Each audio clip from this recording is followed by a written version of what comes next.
네, 오늘은 금수저가 되시겠습니까? 라는 제목으로 함께 말씀을 나누려고 합니다. 오늘 말씀의 배경은 어제 함께 읽은 본문 21장에서 바울이 예루살렘 성전에 들어왔다가 열심 있는 유대인들, 즉 유대인들만 하나님께 사랑받을 자격이 있지 이방인들에게는 자격이 없다고 여겼던 그 유대인들에게 이 바울이 사로잡혀서 몰매를 맞아 죽을 뻔한 사건으로부터 이어지는 장면입니다. 그 급박한 상황에 바울이 죽지 않고 살 수 있게 된 것은 그 소동의 원인을 알아보려고 로마 군대가 바울이 있는 그 자리로 달려왔기 때문입니다.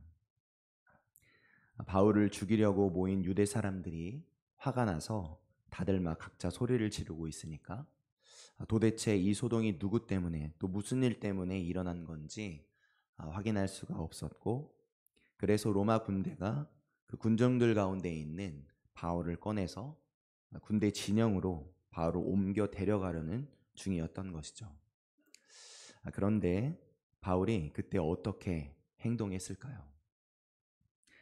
빨리 여기서 하루속히 빨리 여기서 벗어나게 해주세요 라고 말에 마땅한 그 순간에 자기를 때려서 죽이려 하는 사람들이 가득 찬 그 무서운 자리에서 빨리 떠나야 할 그 순간에 바울은 천부장에게 이렇게 부탁했습니다.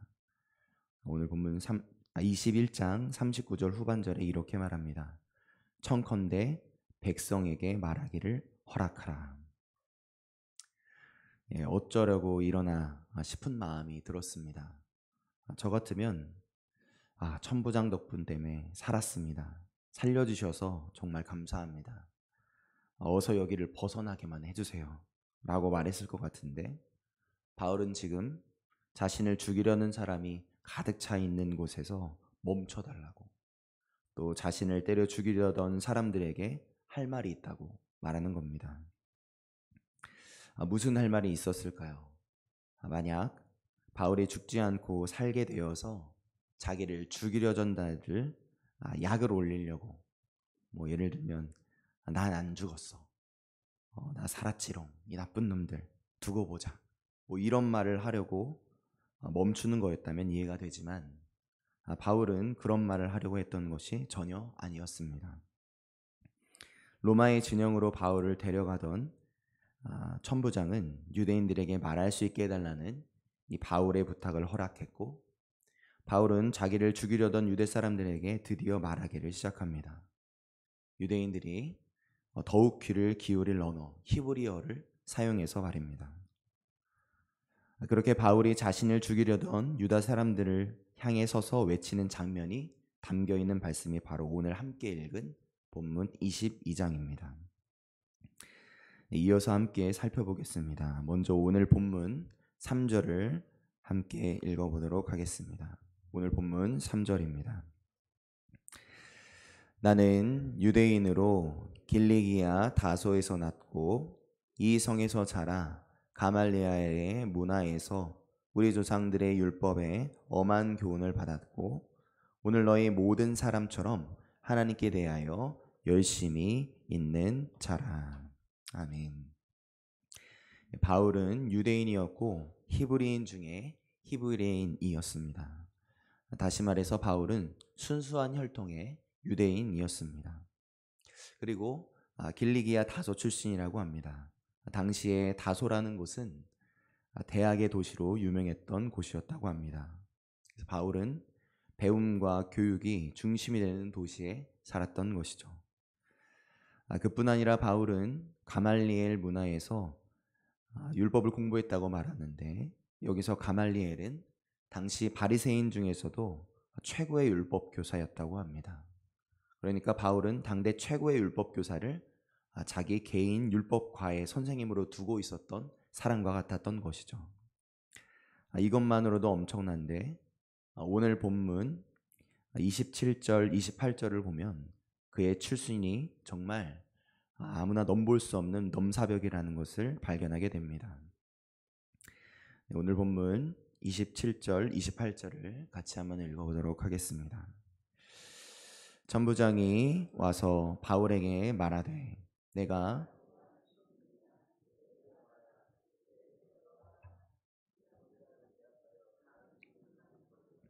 이 시민권을 얻었노라. 바울이 이르되 나는 나면서부터라 하니. 아멘. 네, 로마의 시민권을 가진 자입니다. 로마로부터 수많은 혜택을 받을 수 있는 사람이었죠. 그래서 적법한 절차를 밟지 않는다면 체포도 할 수 없고 또 구속을 하거나 매제를 할 수 없도록 로마의 철저한 보호를 받았던 사람.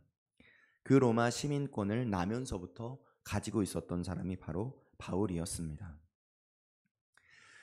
요즘 어떤 가문, 어떤 가족 사이에서 태어나느냐를 가지고 흙수저다, 금수저다 이런 수저를 가지고 비유하는데, 바울로 치자면 바울은 금수저를 넘어서 다이아몬드 수저쯤은 되던 사람이었던 것이죠. 그런데 그런 다이아몬드 수저였던 그가 자신이 어떤 일을 하던 사람이었다고 고백합니까? 오늘 4절을 보니까 이렇게 고백합니다. 내가 이 돌을 박해하여 사람을 죽이기까지 하고 남녀를 결박하여 옥에 넘겼노니. 흙수저가 아닌 금수저, 또 금수저를 넘어 다이아몬드 수저쯤 되던 사람, 그 넘사벽 유대인이었던 바울이 하던 일은 예수님을 믿는 사람들을 박해하고 옥에 넘기고 죽이는 일이었습니다. 우리는 여기서 정말 중요한 것을 발견하게 됩니다. 금수저로 태어나는 것, 금수저가 되는 것, 남들보다 더 많이, 더 높게 올라가는 것, 그것이 우리 삶의 목적이 되어서는 안 된다는 점이죠. 왜 남들이 부러워할 금수저가 되는 일이 우리의 삶의 목적이 되면 안 되겠습니까? 오늘 본문에서 남들이 될 수 없는 정말 금수저요, 다이아몬드 수저가 된 바울이 한 일이 무엇이었나요? 사람들을 잡아서 가두고 죽이는 일이었죠. 다시 말해서 내가 무슨 수저가 되느냐 이전에 내가 어떻게 쓰이는 수저가 되느냐, 그것이 중요한 것입니다. 하나의 칼이 살인자의 손에 들린다면 그 칼은 사람을 죽이는 일에 쓰이겠지만, 그 칼이 조각가의 손에 들리면 그 칼은 아름다운 작품을 만드는 일에 쓰이게 되고, 그 칼이 의사의 손에 들리게 되면 그 칼은 생명을 살려내는 놀라운 일에 쓰일 수 있는 것처럼 말이죠. 여러분, 금수저가 되길 혹시 기도하고 계십니까? 다이아몬드 수저가 되길 간구하고 계십니까? 우리 만수교회 성도님들은 주님이 쓰시는 수저들 되시길 예수님의 이름으로 축복합니다. 나무 수저든 은수저든 금수저든 주님이 쓰시기에 편하면 되는 거 아니겠습니까? 할렐루야이십니까? 오늘 다시 주님이 쓰시기에 편한 수저들이 다 되시길 예수님의 이름으로 축복합니다. 다시 생각해 보겠습니다. 바울은 자기 자신을 소개하면서 이렇게 말했습니다. 4절에 보니까 이렇게 말합니다. 내가 이 돌을 박해하여 사람을 죽이기까지 하고 남녀를 결박하여 옥에 넘겼느니. 바울이 뭐라고 말하고 있는 거죠? 다시 말하자면 방금 전 자기를 때려서 죽이려고 달려들어서 정말 죽기까지 때렸던 그 유대인들의 무리 중에 사실 자기 자신도 함께 했을 거라고, 자기도 그와 똑같은 마음, 똑같은 열심을 가지고 살았던 사람임을 고백한 것입니다. 자, 그런데 그랬던 그가 열심으로 예수님을 믿는 자들을 결박해서 형벌을 받게 하려고 다메섹으로 가고 있는데 하늘로부터 큰 빛이 비춰서 엎드려졌다고 하죠. 그때 누구를 만났다고 고백합니까? 예수님을 만났다고 고백하죠. 바울이 예수님을 만납니다. 예수님이 바울에게 나타나서 뭐라고 하십니까? 그저 바울이 행하던 일들을 모른 척 하시면서, 아무것도 모르시면서 바울아, 나 예수님이다, 널 사랑한다 라고 하시면서 아무것도 모르신 채 바울에게 포근히 다가와서 말씀하셨나요? 아닙니다. 예수님은 이렇게 말씀하셨습니다. 내가 왜 나를 박해하느냐? 나는 네가 박해하는 나사렛 예수라.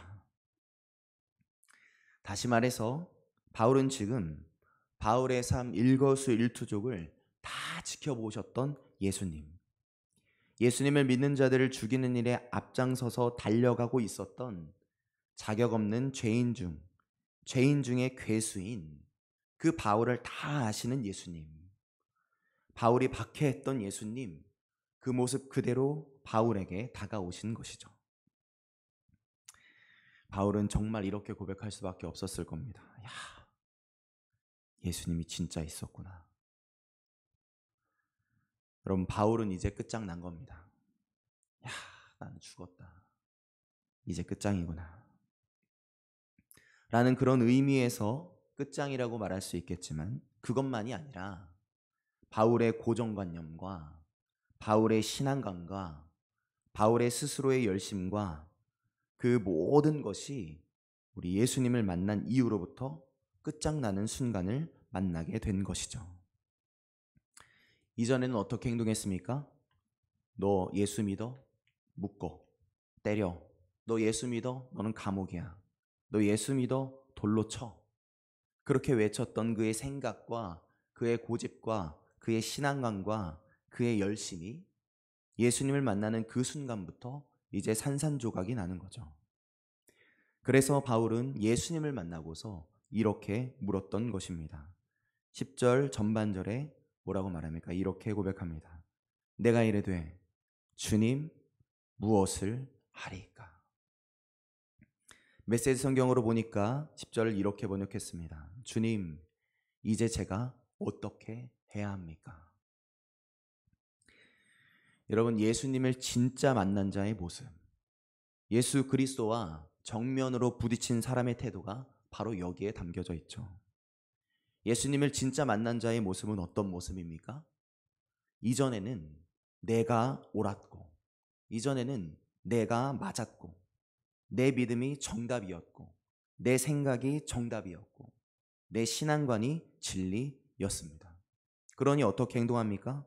내가 맞고 너가 틀리니까 너가 틀렸다며 손가락질했고, 나와 생각이 다른 이들을 배척했고, 나아가 나와 다른 저 무리들을 잡아 가두고 치고 심지어 그들을 몰아내고 가두고 죽이는 일을 했었습니다.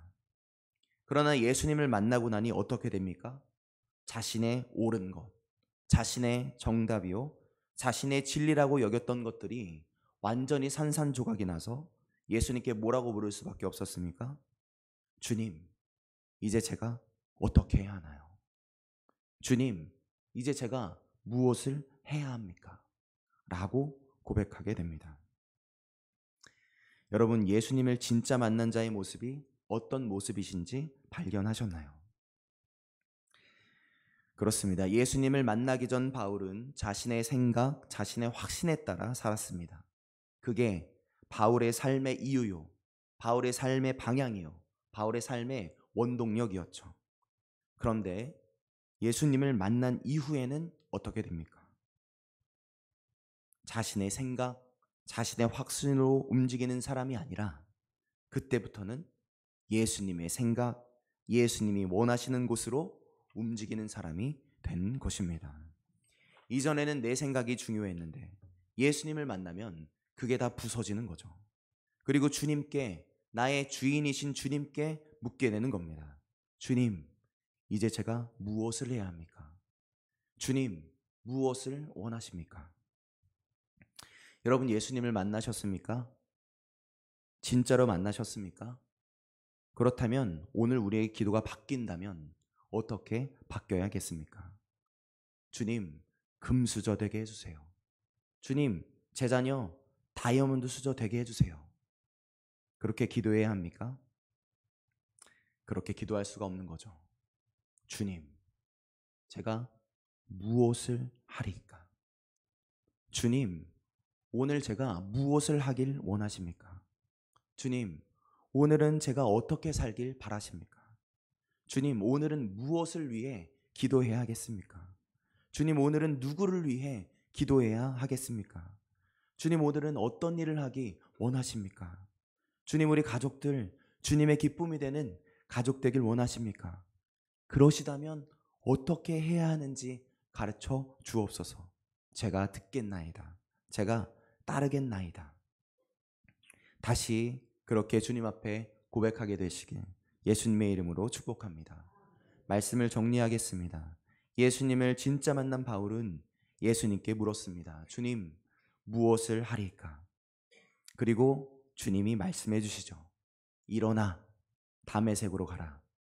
너가 할 일을 누군가 말해 주리라. 바울은 주님이 대답해 주신 말씀 따라 다메섹으로 갑니다. 그곳에서 아나니아를 만나죠. 멀었던 눈을 다시 뜨게 됩니다. 세례를 받고 주님의 음성을 듣습니다. 그리고 그제로부터 예루살렘 안 유대인을 넘어서 세계 열방의 이방인들을 향해 이 복음을 들고 나갑니다.